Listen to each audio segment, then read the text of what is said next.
when I last saw you in San Francisco, you were speaking to a crowd in a local bookstore in San Francisco, a real establishment here. And I mean, the crowd, you were riling up the crowd about systems change, about processes, about the fact that we have to think not about the issue right now, but our democracy as a whole. Some, Yeah, voting harder is not going to get our way out of this mess, people. You know what I mean? Like that they've yeah, segmented us so that our votes are already pretty much baked into the cake. yeah, yeah, yeah. The the Well, I the, mean, only the only legitimate course of action that might make a difference is if millions of Americans decided to move to swing states. If you're not talking about that, then everything else is like essentially just barking at the wind. so I think that that fundamentally assumes again our starting point, which is that most Americans are on the same page. That and maybe not ideologically, but they are on the same page in terms of wanting to live the life they do. But how do you respond to sort of the devil's advocate, the critique of that assumption, which is that in fact there are deep systemic divisions that require real combat? Oh, there are deep systemic divisions. It's just the question is right now, is this the way to resolve them? You know, like having it's like, if I can just eke out this one thing, then I can like stick it to you for 2 or 4 years, and you're going to stick it to me in 4 or 4 years while the divisions get deeper and more inflamed. That's the course we're on. And anyone who thinks that's a path to salvation, I mean, you know, I don't see it really.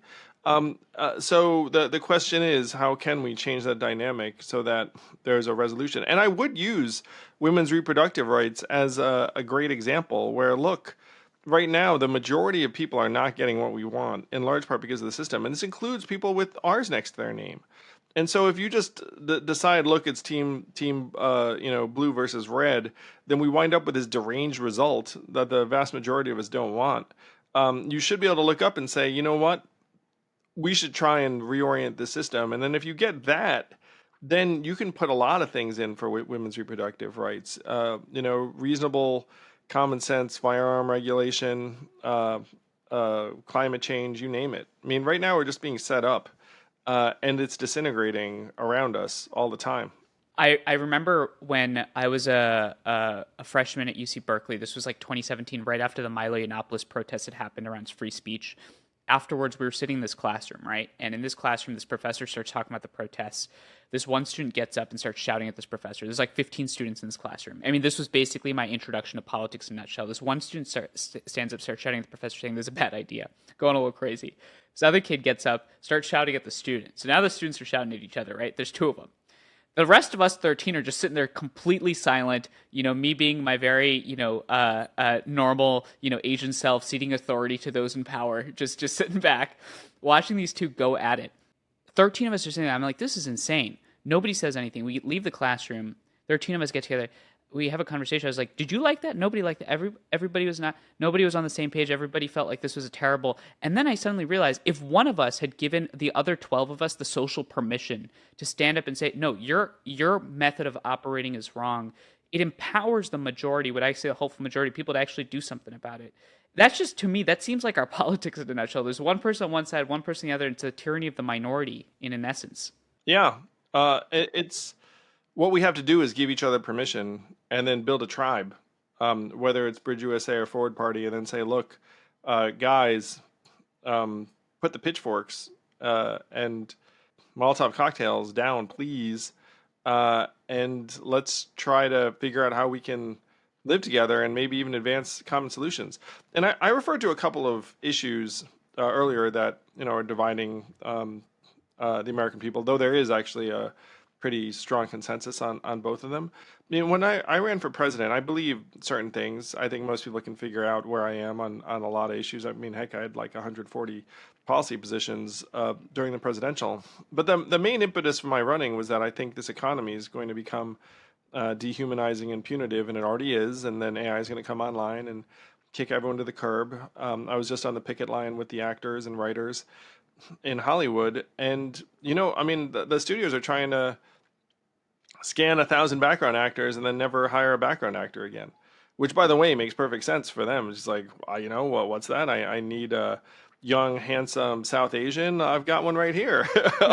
You know, You should tell my mom yeah. that. And then you, the individual who got scanned, got paid the one time, but then I don't have to pay anyone else ever again. Right. And so the actors are like, well, that's not cool at all. You know, there are 160,000 people in that union, most of whom are, you know, just showing up on set every once in a while and having like a side income. That's something that we can see very clearly. But there's a bunch of other stuff coming down the pike that's gonna steal up and take people by surprise. I didn't see ChatGPT developing this quickly when I was running for president even a few years ago. And folks like Tristan Harris, who keep up with this, say they literally have to update their data every day on what the heck AI is doing. It's not like you could turn away for 2 months and come back and it's the same. It's literally like, oh, whoop, changed again. So, you know who's not changing again just like that? Us. What I mean? Like, maybe the next day, pretty much the same, you know, and maybe a little. I mean, not only are we not changing enough, but we have yet to figure out how to deal with social media, let alone AI. I mean, it's like it feels like we're studying for a test in the 8th grade, and the 10th grade AP test is about to come up around the corner, and we've yet to even open that book. And it Totally. seems like nobody actually has the incentive to solve the challenge. It almost, in some ways, and this might feel a little conspiratorial, but those of us that are outside of the political scene and only looking in sometimes feel like those in power are actually okay with things being bad because it makes politics much easier. Like I feel like if I was the DNC or the RNC, this is exactly the situation I would want. It's just it's red versus blue. It's easy. Yeah, that's one of the perverse aspects of today, Manu, where if things deteriorate, it actually is probably fine for you in the sense that it's like, oh, I can get you more animated and upset. I mean, right now, their small dollar donations are down cycle over cycle by 25% or so. Right. And they're just like, oh, what are we going to do? And I mean, the truth of it is that we're all burnt out. You know, we've all gotten the freaked out emails over and over again. At this point, we're like, oh my gosh, by like the 300th freaked out email, like I'm not going to hit the donate button as fast. And then they're like, oh no, what are we going to do? It's like, by the way, in this case too, it, you know, may not be the worst thing in the world because it's affecting both sides. So, you know, it's pretty much canceled each other out, and that you know, like Americans might be looking for another path forward. But yeah, the powers that be don't hate this stuff, and the unfortunate truth is that good policy is probably negatively related to your job security. Where if a bunch of That's people came interesting. forward and said, "Hey, here are a bunch of AI regs," there are probably some big time tech companies that are like, "Ooh, I didn't like that." And meanwhile, if they just grandstand and like say things, then everyone is fine to, you know, let the problem fester because the real players are like, okay, good, they're being cool, like you know, and we can handle them saying things about us. We just don't want them to genuinely regulate us. So amidst all of this, where people's paychecks are online, people's job security is online, there's real policy issues. People, let's say, on the side of thinking that climate change is a real threat, see the fires in Hawaii, and they want to get out there. Somebody that's a conservative sees the woke culture war issues being rammed down their throat, and they're like, "This is insane. We got to fight this." What is the fundamental argument from your standpoint? And I have a take on this, but I'm curious about yours because you've pressure tested in front of so many people.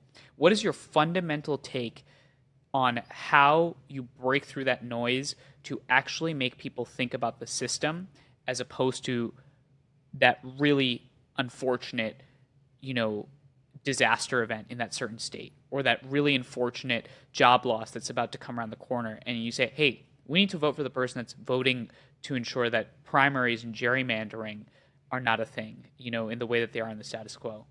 Yeah, I try and explain to them, look, right now the incentives are working against us. The incentives are working against good policy. And if we don't change the incentives, we're just going to keep grinding ourselves into oblivion. So let's try and fix the incentives. And the way to fix the incentives are getting rid of primaries and moving towards all party ranked choice voting, like they did in Alaska, like they just voted in Nevada. And it's going to be on the ballot again in Nevada. That there's a race going on right now around modernizing the system and the system crumbling before our eyes. Now, which do I think is going to win? I mean, I'm fighting like mad for the first one. And there are things that people can do. One of the exciting things, Manu, and one of the reasons why I'm so pumped to talk to you, is I say to people all the time, it's like, what percentage of Americans would you need to get into something like Forward and Energize for us to change everything? Say 5%, 10%. That's exactly right. You don't need 51%. You get 5% of Americans really zeroed in on the fact. It's like, okay, we're being set up. Yep. It's a toehold. You need a foothold in the population. Yeah, totally. I mean, you have a 20% approval rating of U.S. Congress and then a 94% reelect rate of incumbents. It's like, look, we're being set up.